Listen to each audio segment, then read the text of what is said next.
남다른 각오, 남다른 규모, 남다른 자본을 가지고 있는 출판사는 아니고요.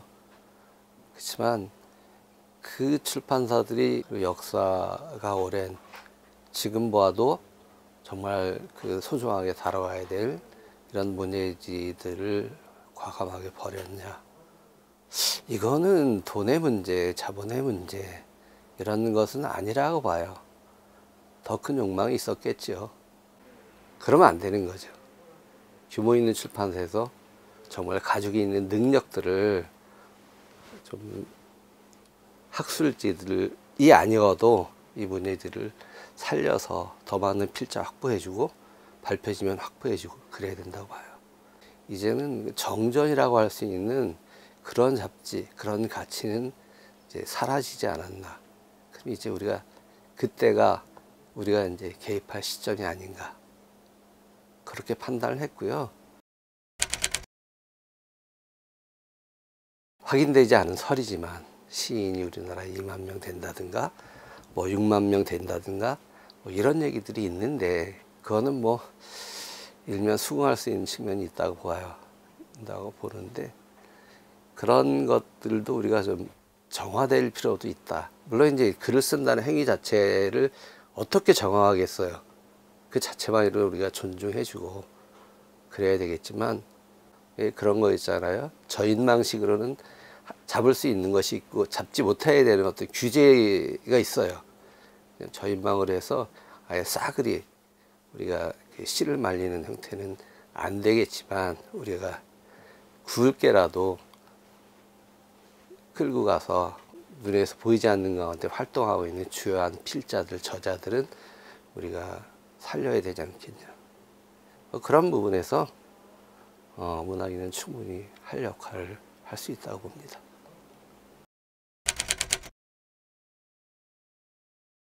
창간호에 다 보여줄 수가 없었어요. 창간호에서 모든 걸 보여줄 수가 없어서 한 걸음 한 걸음 가면서 보여주게 되는 게 낫겠다. 그 다음에 창간사에서 그 말을 쓸까 말까 많이 생각을 했어요. 너무 예각을 날카롭게 하면 처음부터 다칠 사람이 있을 것 같기도 하고 그렇게 갔던 잡지를 쳐고 오래 갔던 잡지들이 없었던 것 같기도 하고 그냥 가면서 우린 이런 길을 갈 것이다. 2호, 3호 가면서 보여주면 되겠다. 좀 기다려 주시면 고맙겠습니다. 여러 글이 있지만 우선 그 창간의 부처라고 하는 코너에 구중서 교수님의 글을 일단 먼저 생각하게 됩니다. 언제나 그 원로 비평가로서 한국 문학의 진함을 아주 큰 틀에서 제시해 주셨던 아주 탁월한 그런 어떤 비평적 감시관을 가지주셨던 분인데 저희와 이렇게 함께 하기로 하면서 아마 이렇게 큰 어떤 밑그림을 그려주신 리얼리즘과 어떤 현실인식의 깊이를 가져라. 그리고 거기서 아주 텍스트에 대한 어떤 미시적 접근도 같이 결합시키라고 하는 저희의 어떤 지향의 어떤 그 축도를 그려주신 그 글이어서 아주 원로 비평가의 오랜만에 아주 본격적인 비평을 아마 여러분들이 읽으실 수 있을 것 같고 그리고 이제 하나 더 추천해드리고 싶은 것은 정전의 재발견이라고 하는 코너예요. 그 정전이라고 하는 것은 이제 이미 그 학계 혹은 독자들이 아주 품격 있고 가치 있는 고전 텍스트라고 이미 그 인준한 그런 텍스트를 다시 불러와서 지금의 현재적 의미로 되살려서 읽는 어떤 그러니까 역시 아카데미즘과 저널리즘의 행복한 결합의 형태로 읽는 것이죠. 그런 것이 여기에 이제 하나는 이제 서양 이론가 둘레즈의 글이고 또 하나는 이제 한국의 근대 소설가 이효석의 작품인데 그런 것들의 해제와 소개와 또 현재화 이런 것들의 테마를 읽으시면 아마 아주 의미 있는 꼭지가 될 거라고 생각합니다. 누구나 아는 것처럼 문학이라고 하는 어떤 동일성이 한 사회에서 차지하는 위상이나 영향력이 현저하게 감소된 사회에서 저희가 살고 있죠.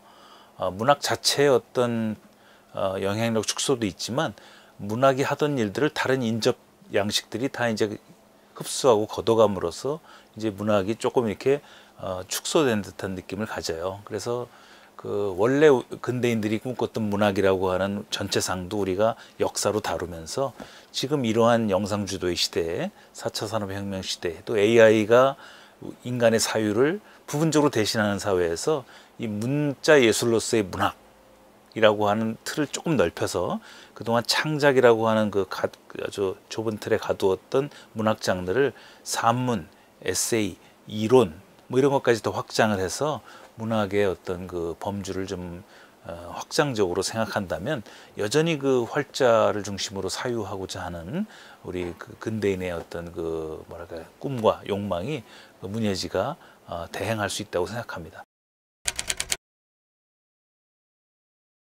여전히 그 활자와 종이책을 고집하는 까닭은 그 소통 방식을 통해서 문예지가 가지는 어떤 그 대중성도 있지만 역시 그 품격 그리고 그 시대가 요구하는 이론의 최종심급을 구현하려고 하는 그런 우리의 어떤 남은 자로서의 그런 것들을 우리가 생각을 해요. 그래서 발행인께서도 뭐 대단한 뜻이 있어서가 아니고 우리가 할 일을 하겠다고 하셨지만 저희도 이제 한국 지금 지식사회에서 논의되고 있는 그래서 최종심급으로서의 어떤 그런 그 가치를 문예지가 또 조금 더 확장한다면 학술지적 성격도 조금 이렇게 가미하면서 나간다면 그동안 동인지 성격이었잖아요. 주로 문예지라고 하는 것이 그 문예지는 필자들이 되게 일정하고 또 어떤 그 한 사람이 또 1인 잡지가 많았고 이제 그런 데서 이런 의욕을 가지신 분들이 다 참여하는 그런 쪽으로 구상한다면 문학인이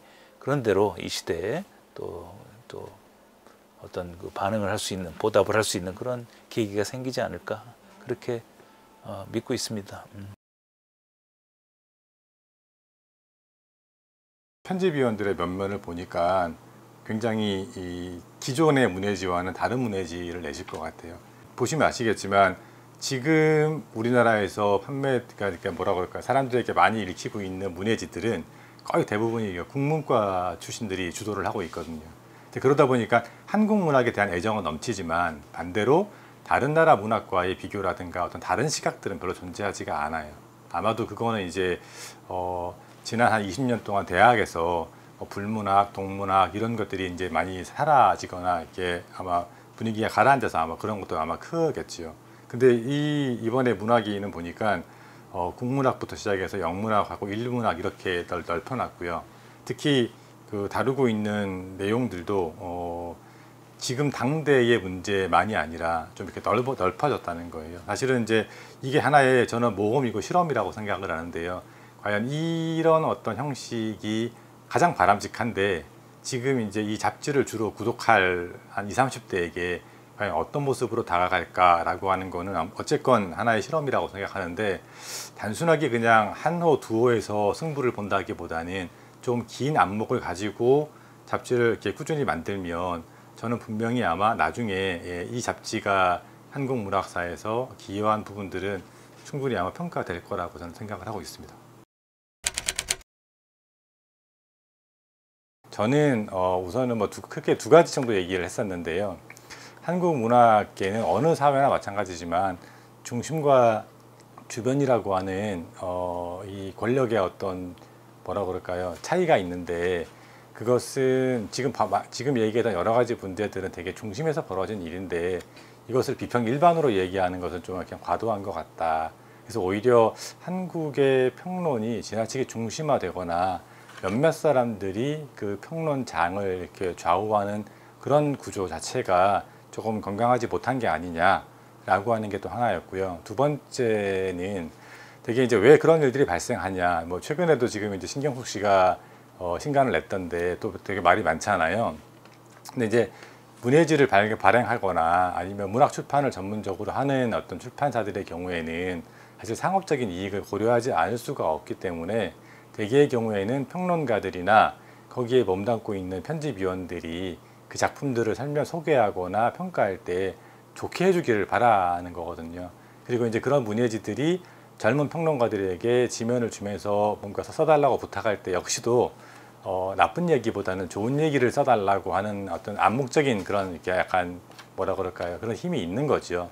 그래서 이제 그런 것들에 대한 비판들이 되게 많은데 그래서 많은 사람들이 지나치게 이 최근의 문학만을 잡지들이 최근의 문학을 너무 올인하다 보니까 이걸 팔아야 된다라고 하는 띄워야 된다라고 하는 어떤 그런 강박 때문에 그런 문제가 생기고 그런 것들이 비평의 자정 역할들을 가로막는 게 아닌가라고 하는 비판들이 되게 많았는데 저는 뭐 그 얘기에는 동의를 하면서 또 한편으로 보자면 과거와 달리 과거에는 사실 평론가들이 저널리스트였거든요.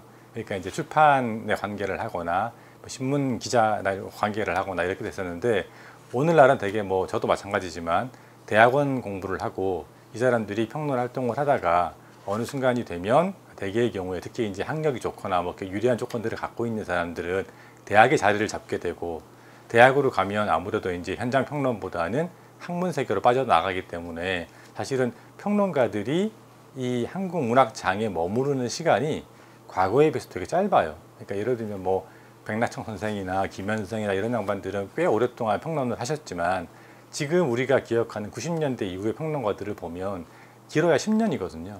그러니까 사실은 그 사람들은 10년 동안 열심히 자기 세대나 자기가 살고 있는 그 시대의 작품들을 열심히 읽다가 그다음에 대학으로 가면 입을 닫게 되는데 오히려 이제 이런 것들이 너무 이제 평론으로 하여금 조급하게 만드는 게 아닌가.